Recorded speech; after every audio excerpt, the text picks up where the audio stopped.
What's going on, everyone? theBolderBoulder here. Today we're going to be looking at Gorm Deluxe, and as you can see there are a handful of differences between this set and the typical Gorm set, but I will get to those in a little bit. First, a little bit of a refresher on his background. Gorm is known as the Conqueror of 1,000 Worlds, and was formerly an advisor in the royal court of Galidor.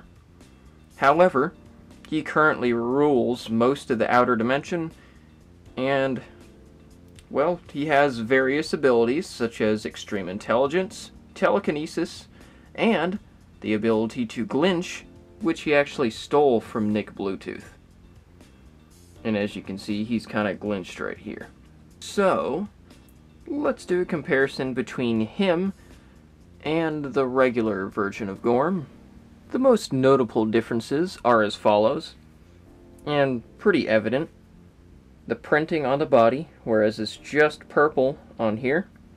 There's gold and silver-ish white paint on his torso and along the waist portion. Of course, his arm, this arm is actually a launching arm, a little cannon of sorts. It shoots these bogue pieces, whereas the original is his large claw hand.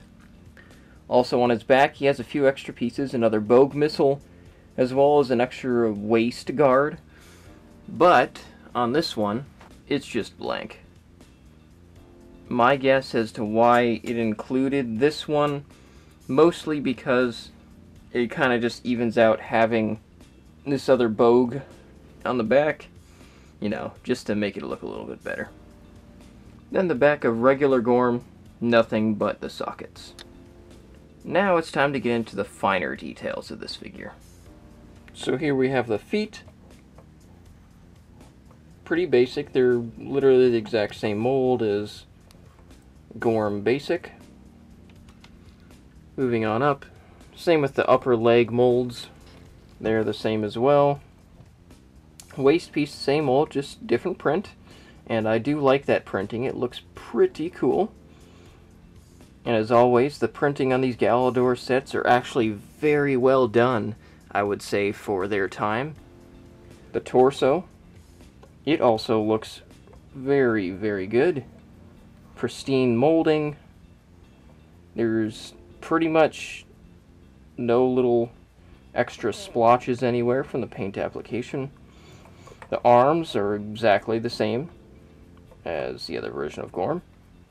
The purple being the same as well, which is good. I think that just looks really good. Now for the action. Like I said, this is a bogue launcher. So, it's as simple as pressing this button here on his elbow, where you actually push it like this, and there it goes across the room, and that's going to be hard to get to. Well, at least there's an extra one. Anyway, so there's an opportunity to look at the arm without the bogue in it. Another cool detail that I actually just noticed while I was recording this, that has to do with this lower part of the arm. The shaping on this looks really good, and I thought it looked very familiar. Then I realized, yeah, it's mirroring, essentially, his other glinched arm. Now that is a cool little attention to detail, and very much appreciated. Now as we look at the upper portion of the arm, you can see this shape on here. It continues all the way down the arm, down to the elbow. And then when we look at this side, we can see it goes down to the elbow, but it's a little bit different. But I like that this shape continues all the way down like that. That's a nice little detail there as well. Cool stuff. Now let's move on to the head. The cool addition of having the purple right there. That looks great. And the gold over here to kind of continue that scheme. Looks very good. Kind of a 360 of the head if you're not all too familiar with this mold. Now it's time to kind of get a little bit closer at the bogue that he comes with, and I guess this little waist armor part as well. As mentioned before, there are 2 of these included in this set.